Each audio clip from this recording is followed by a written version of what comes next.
Lost world नाम की movie आई थी जुरासिक पार्क की। तो उसमें एक सीन बता रही हूँ मैं सिर्फ आपको, जो मुझे ख्याल आ रहा है इस बात से। उसमें ये दिखाते हैं कि एक बबल बनाते हैं वो, कोई बबल जैसा एक प्लास्टिक का अंडाकार एक गाड़ी जैसी बनाते हैं, जो ऑटोमेटिकली चल सकती है। अंदर से भी आप थोड़ा रेगुलेट कर सकते हो, बाहर से भी रेगुलेट हो जाए। एकदम इतना हार्ड ग्लास की बनी होती है, एकदम ट्रांसपेरेंट ग्लास की बनी होती है कि जिससे, और चारों तरफ से ग्लास की बनी होती है कि जिससे आप बाहर अपने चारों तरफ की दुनिया एकदम स्पष्ट रूप से देख सकें। और उस बबल के अंदर बिठाकर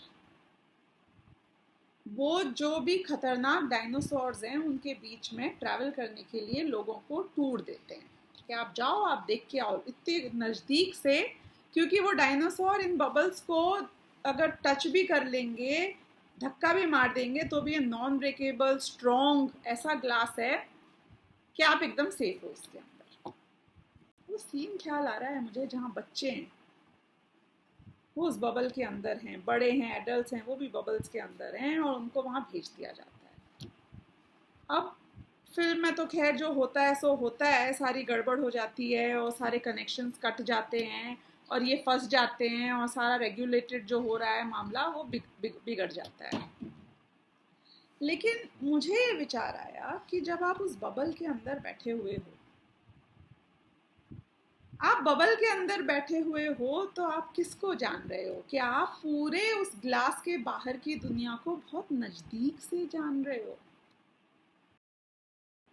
लोग शार्क वॉच करने जाते हैं केज में, सुना होगा आपने। एक केज होता है, उस केज के अंदर लोग, पानी के अंदर उन्हें भेजा जाता है शार्कों के बीच। शार्क मांसाहारी ऐसा जानवर है जिसको यदि मतलब उसके दांतों के बीच अगर आपका हाथ भी फंस जाए तो हाथ गायब हो जाएगा। शार्क वॉच करने चले जाते हैं केज के अंदर। अब यदि आप उस काल में, चाहे वो बबल के अंदर हो, चाहे केज शार्क के केज के अंदर हो, शार्क वॉच केज के अंदर हो, अगर आप सिर्फ डायनासोर को देख रहे हो, डायनासोर को जान रहे हो, शार्क को जान रहे हो, इस एहसास के बिना कि मैं तो बबल या केज के अंदर, तो आपका क्या होगा? आप मुझे ये बताएं। पर द्रव्य की अशुद्धि मुझ में आ नहीं सकती है। ये डायनासोर और ये शार्क मेरा बाल भी बांका नहीं कर सकता है, क्योंकि मैं तो अपने दायरे के अंदर महफूज हूं।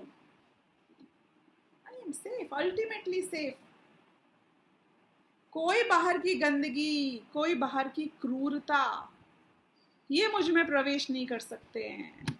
कि वो एकदम पारदर्शी ट्रांसपेरेंट ग्लास का कैप्सूल, आपको वो अगर देखो नहीं बहुत ध्यान से तो नजर नहीं आए कि बीच में कैप्सूल हो, ऐसा लगे कि आप तो दुनिया के बीच में हो।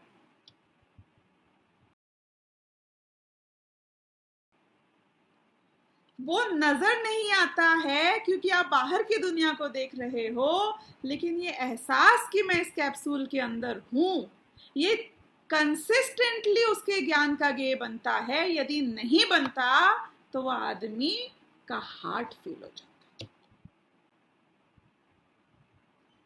आपके और मेरे में तकलीफ ये है कि हमने तो पूरी दुनिया को देखा जब से आंख खोली, ये जाना ही नहीं कि परद्रव्य और मेरे बीच एक वज्र की दीवार है, ऐसी ट्रांसपेरेंट, लेकिन वज्र की इतनी स्ट्रॉन्ग, जो अनादि काल से आज तक नहीं टूटी है और अनंत काल तक कभी टूट नहीं सकती है।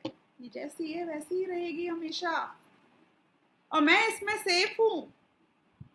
अगर मुझे ये एहसास नहीं है कि कांच की दीवार है और मैंने उसको मुंह खोलते हुए देखा, तो उसके मुंह खोलने के निमित्त से ये अशुद्धि मुझ में प्रकट हो सकती है। ऐसी अशुद्धि मुझ में प्रकट हो सकती है कि मैं डर जाऊं और मेरा हार्ट फेल हो जाए। जो आदमी डर गया और जिस आदमी का हार्ट फेल हो गया, अगर हम उसका उदाहरण लें, तो आप बताएं कि वो किसके कारण से मरा? डायनासोर के कारण मरा कि खुद के कारण? जिस अशुद्धि ने उसमें प्रवेश किया वो अशुद्धि उसके खुद के कारण थी कि किसी परद्रव्य के कारण थी? क्या आप बोलेंगे कि यदि डायनासोर नहीं होता तो ना वो डरता, ना उसका हार्ट फेल होता, ना वो मरता?